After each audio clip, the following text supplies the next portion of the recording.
अब देखिए, भगवान जो है विभीषण की शरणागति किस प्रकार से करते हैं। भगवान विभीषण जो है अपने सभासदों के साथ आकाश मार्ग से समुद्र पार करके, क्योंकि अभी तक सेतु निर्माण नहीं हुआ ना, इधर पहुंचे हैं। सुग्रीव ने, गुप्तचरों ने सुग्रीव को बताया, क्योंकि राजा तो सुग्रीव थे, और सुग्रीव ने कहा, प्रभु कोई राक्षसों का भाई अपने आप को बताता है और वो आपसे मिलना चाहता है। बड़ा सुंदर चित्रण है। भगवान राम क्या बोले, क्योंकि सुग्रीव थोड़ा सा आशंकित है कि राक्षस है, राक्षस दल का है, हमारा भेद भी लेने आ सकता है, यही युद्ध प्रारंभ कर सकता है। लेकिन भगवान राम कोई भयभीत नहीं है। जो सभीत आवा सरनाई, राखेऊ ताहि प्राण की नाई, उभे भांति तेहि आने हूं, हंसी कहे कृपा निकेत, जय कृपाल जय कृपाल, कहीं कपी चले अंगद हनु समेत। अगर वो गलत सोच के साथ आया होगा तो लक्ष्मण के बाण से मारा जाएगा, डरने की कोई बात नहीं। अगर वो डर करके आया होगा, भयभीत होकर के मेरी शरण में आएगा, तो मैं उसे अपने प्राणों के समान सुरक्षित रखूंगा। जो सभीत आवा सरनाई, राख्यऊ ताहि प्राण की नाई। बड़ी सुंदर चौपाई है। जो सभीत आवा सरनाई, राख्यऊ ताहि प्राण की नाई। मैं उसे अपने प्राणों की तरह रखूंगा, अपने प्राणों की तरह उसकी रक्षा करूंगा। और देखिए, भगवान ने विभीषण के प्राणों की रक्षा भी की। जब विभीषण का और के साथ राम थे और रावण का युद्ध चल रहा था, तो रावण ने विभीषण के ऊपर एक बड़ी जबरदस्त शक्ति का प्रहार किया, और ये शक्ति विभीषण की तरफ भागी। चला विभीषण सन्मुख, मनऊ काल को दंड, तुरत विभीषण पाछे मेला, सन्मुख राम सहयऊ सोई सेला। भगवान राम ने देखा कि बड़ी भयंकर शक्ति विभीषण की तरफ आ रही है। भगवान राम ने विभीषण को धक्का दिया और स्वयं उस शक्ति को अपने वक्षस्थल पर दिया। बोलिए श्री रामचंद्र भगवान की जय। शरणागत वत्सल श्री रामचंद्र की जय। और ये शक्ति जब भगवान राम को लगी तो भगवान मूर्छित हो। कितनी भयंकर शक्ति रही होगी जिसने भगवान राम को मूर्छित कर दिया, लेकिन इस प्रकार भगवान राम ने विभीषण के प्राणों की रक्षा की। और ऐसा त्याग मेरे श्री राम के अलावा कोई नहीं कर सकता। ये देखकर रावण जो है बड़ा आश्चर्यचकित। और देखिए, इस चौपाई में मैंने पहले भी ये चौपाई गाई थी। जय कृपाल कहीं कपी चले, अंगद हनु समेत। हनुमान जी तो जानते हैं ये विभीषण है, और मैंने विभीषण को कथा सुनाई थी, और बस हनुमान जी तो किसी तरह से प्रतीक्षा कर रहे थे कि प्रभु, कृपाल प्रभु कोई आज्ञा दे दे तो मैं विभीषण को लेने चला जाऊं। और यहां पर हनुमान शब्द में मान नहीं है, सारा मान छोड़ करके अंगद को साथ लेकर के चंग जय कृपाल कहीं कपी चले, अंगद हनु समेत। और जाकर के बड़े आदर समेत हनुमान जी जो है वो विभीषण जी को लेकर आए हैं। मैंने पहले भी इस बात का संकेत दिया था कि हनुमान जी नहीं चाहते कि बार बार उनके शब्द में मान लिखा जाए, और हनुमान जी कितनी सहजता से बिना अभिमान के साथ रहते हैं। इस बात की जो चर्चा है, वहां पर दो जो गुप्तचर आए हैं उन्होंने भी जाकर के रावण को कहा है, जो सुख और सारक आए हैं। और जिस प्रकार से हनुमान जी सारे वानर दल में बिना किसी बहुत बड़े बन करके रहते हैं, बिना किसी ताम झाम के साधारण वानरों की तरह घूमते हैं, उससे वो लोग भी, दोनों जो गुप्तचर थे, बड़ा चक्कर खा गए। और उन्होंने जाकर कहा रावण को कि जो वानर हमारे यहाँ लंका जलाकर गया था वो तो बिल्कुल सबसे छोटा है वहां पर, वो तो कुछ बोलता ही नहीं है। और रावण सुनकर बड़ा चकित रह गया था। बोलो श्री हनुमान जी भगवान की जय। देखिए, आप चलते हैं दोबारा से विभीषण शरणागति की तरफ। जैसे ही विभीषण आए हैं, हनुमान जी विभीषण को लेकर आए हैं, विभीषण ने अपना परिचय क्या दिया है। नाथ दशानन कर में भ्राता, निशिचर वंश जन्म सुर त्राता, सहज पाप प्रिय तामस देहा। हे प्रभु, मेरी तो देह ही निशिचर है, मैं तो राक्षस का हूं और मेरी तो इस देह से हमेशा पाप होते हैं, और मैं तो दशानन रावण का भाई हूं, अपना नाम कहीं उजागर नहीं किया। मैं निशिचर अति अधम स्वभाव, शुभ आचरण कीन नहीं काऊ। मैं तो बहुत राक्षस कुल का हूं, बहुत नीच कुल का हूं, मैंने तो कभी कोई शुभ आचरण किया ही नहीं प्रभु। भगवान राम ने मनी मन विभीषण से पूछा, अरे भाई ये तो ठीक है, और तुम ये बताओ यहां तुम आए कैसे, तुम्हें हमारा पता बताया किसने? तो विभीषण क्या उत्तर देते हैं? विभीषण कहते हैं, प्रभु हनुमान जी ने जो आपकी मुझे कथा मधुर मंगल में कथा सुनाई थी, उसको सुनकर मुझे ऐसा लगा जिनकी कथा इतनी सुंदर है वह स्वयं कितने सुंदर होंगे, वो कितने भक्त वत्सल होंगे। चलो चल करके इस पाप की नगरी को छोड़ करके उन प्रभु के श्याम सुंदर शरीर का दर्शन किया जाए, उन चरण कमलों में शरण ली जाए। हे प्रभु, मैं तो उस कथा को सुनकर आप तक आ गया। बोलो श्री हनुमान जी महाराज की जय। और ये कहकर अस कही करत दंडवत देखा, तुरंत उठे प्रभु हर्ष विशेषा। और ये कहकर विभीषण ने दंडवत कर दिया। और भगवान ने क्या किया?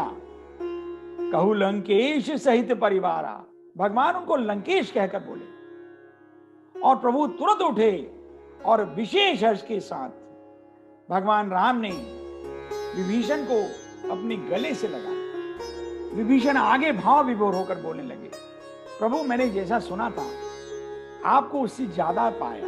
हनुमान जी ने जो कुछ मुझे सुनाया था मैं आपको उससे ज्यादा पाता हूं। जहां स्वरूप मुनि ध्यान न आवा, तने ही प्रभु हर्षि हृदय मोहि लावा। ये मुनि ऋषि आपका दिन भर रात भर गुणगान करते हैं, तब आप उनके ध्यान में नहीं आते। और मुझे अधम को, नीच को, राक्षस को आपने अपने हृदय से लगा लिया प्रभु। जिसकी जगह चरणों में होनी चाहिए उसको आप हृदय में लगाते हैं। जब इतनी सुंदर वार्ता चलने लगी तो भगवान राम आगे बोले, मोहि दरस अमोघ जग माही, मोहि दरस अमोघ जग माही, यद्यपि सदा तव इच्छा नाही। हे विभीषण, मेरा दर्शन इस संसार में अभोग नहीं जाता, बिना परिणाम के नहीं होता। मेरे दर्शन का फल अवश्य मिलता है। मुझे मालूम है तुम्हारी कोई इच्छा नहीं है, लेकिन फिर भी मेरी इच्छा के अनुसार आप ये स्वीकार करो। अस कहीं राम तिलक तेहि सहारा, सुमन ब्रसि नभ भई अपारा। समुद्र का जल मंगवा करके भगवान राम ने विभीषण का वहीं पर तिलक कर दिया। और ये देख करके नभ से पुष्पों की वर्षा हुई। और जब इस प्रकार से विभीषण का राज तिलक हो गया, कुछ समय बीत गया, भगवान बड़ी चिंतातुर थे कि सामने इतना बड़ा समुद्र है, कैसे पार किया जाए। तो भगवान राम ने कहा, सुनु कपीस लंकापति वीरा, कहीं विधि तरयू जलधि गंभीरा। सुनो कपीस लंकापति वीरा, कहीं विधि तरयू जलधि गंभीरा। हे सुग्रीव, हे लंकापति विभीषण, ये बताइए कि इस गहरे और गंभीर समुद्र को किस प्रकार से पार किया जाए। तो विभीषण जवाब दे रहे हैं, कहे लंकेश सुनहुँ सुनहुँ रघुनायक, कोटि सिंधु शोषक तब सायक। यद्यपि तदपि नीति असि गाई, विनय करऊं सागर सुन जाए।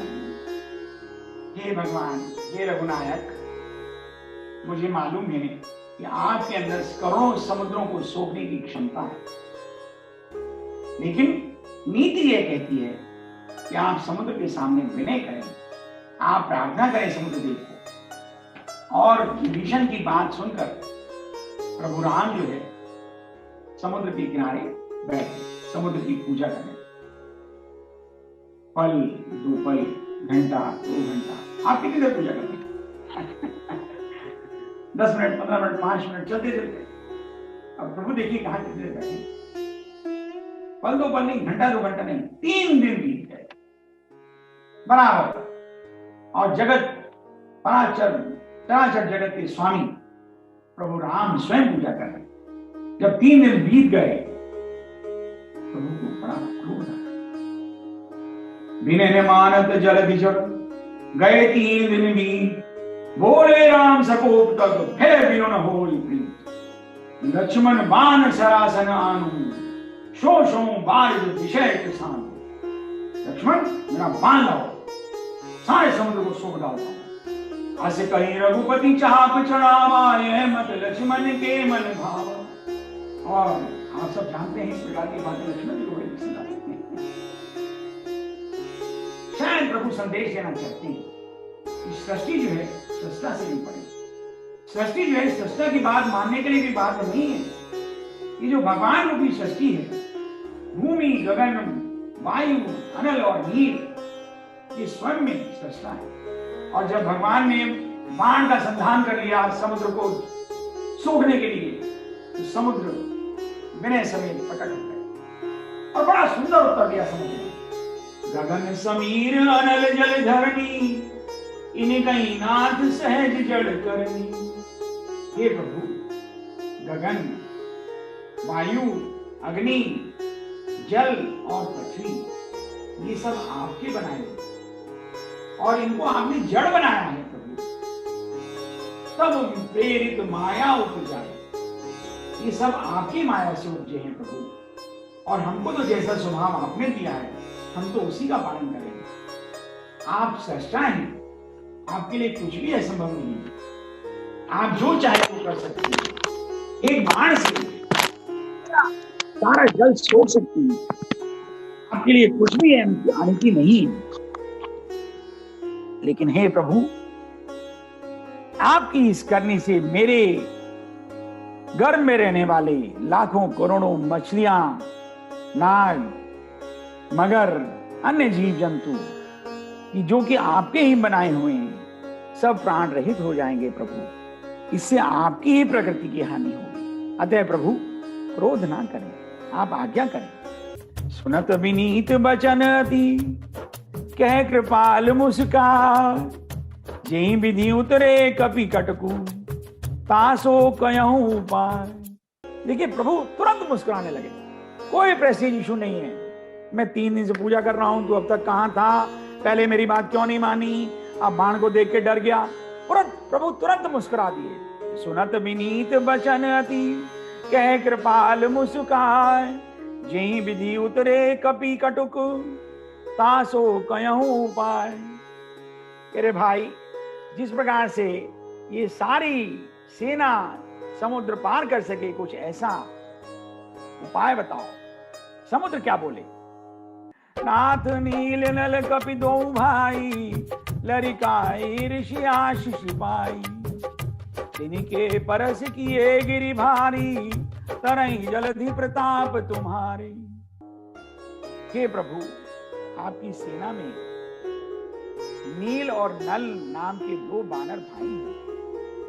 और लड़कपन में इन्हें ऋषि से आशीर्वाद मिला था कि अगर ये भारी से भारी पत्थर को भी छू देंगे तो वह भी समुद्र में तैर जाएगा। प्रभु, आप इनसे कहिए कि पत्थर छू छू करके समुद्र में डालें, और मैं भी यथासंभव शांत हो जाऊंगा और आपकी जो सहायता बन सकेगी वह सहायता करूंगा। यही विधि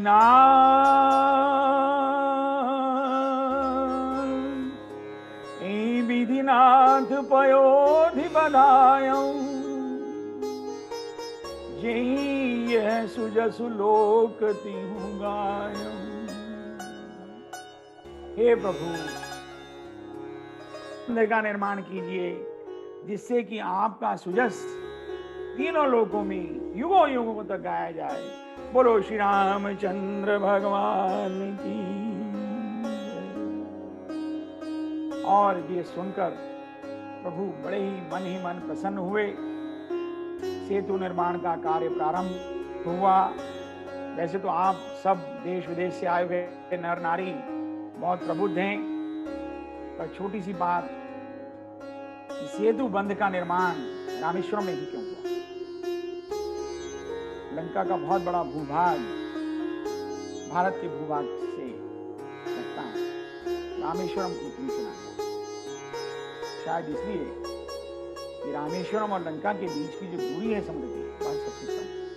और प्रभु ये जानते थे, प्रभु को कितना ज्ञान रहा होगा। और ये सब कह करके समुद्र जो है, निज भवन गवने हूँ सिंधु, श्री रघुपति है मत भायहूँ, यह चरित कलिमल हरन, जथामति दास तुलसी गायहूँ। यह कह करके समुद्र अपने घर को चले गए। और भगवान राम को यह सलाह बहुत अच्छी लगी। यह चरित कलिमल हरन, कलियुग के मल को हरने के लिए यह चरित्र आप सबने सुना, तुलसीदास जी ने लिखा और अपने मन से हमने गाया। प्रभु सबका कल्याण करें।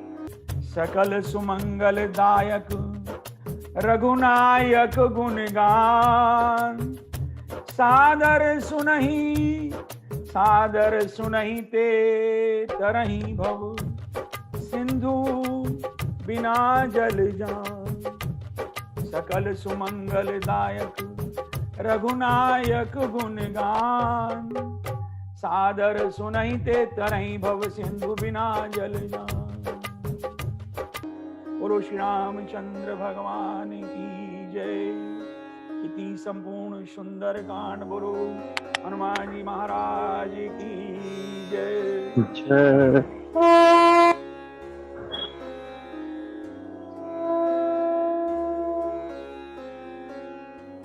बोलो श्री रामचंद्र भगवान की जय। अभी आप सभी बंधु बांधवों का मेरे हृदय से बहुत बहुत आभार। मेरी ये परम इच्छा थी मैं अपने मुख से सुंदरकांड आप सबको सुना सकूं। आपने मुझे ये सौभाग्य दिया, प्रभु की कृपा हुई। आशा करते हैं कि आप सबका जीवन भी इस सुमंगल सुंदर कांड को सुनकर भवसागर से निश्चित रूप से पार होगा। और यह सुंदर कांड की कथा उसमें सेतु का काम करेगी, ऐसी हमारी प्रभु श्री राम से विनम्र प्रार्थना है, विनती है। बोलो श्री रामचंद्र भगवान की जय।